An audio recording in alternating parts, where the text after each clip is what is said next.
Mungu ana maguvu sana. Huyo hapa ni mfanyakazi wa kiwandani aliyekuwa bilionea kwa kufanya mzaa TikTok.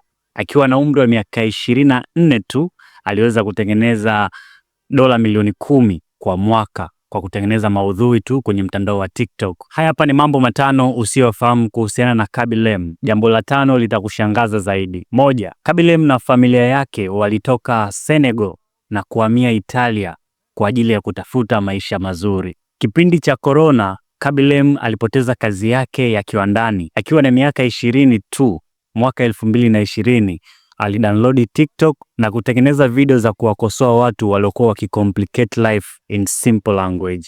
Alipata wafuasi, followers kutoka 0 mpaka milioni 150 chini ya miaka miwili tu, na hii ikamfanya kuwa creator au mtengeneza maudhui aliyekuwa kwa kasi zaidi ulimwenguni. Kwa hivi sasa ni binadamu wa pili kuwa na wafuasi wengi kwenye mtandao wa TikTok. Kwa sasa anatumia masaa 3 kwa siku akijifunza lugha ya Kiingereza ili kutimiza ndoto zake za kuwa mwigizaji na director wa filamu Hollywood.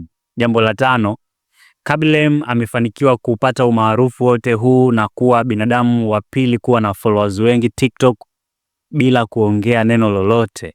Kwa sasa ukiangalia video zake nyingi utagundua kwamba comment nyingi ni haters wana mind kutokana na swala ambalo alilifanya hapo nyuma la kupinga ubaguzi wa rangi. Hiyo ni story nyingine ambayo nitakuletea siku nyingine. I go by the name Credo the King.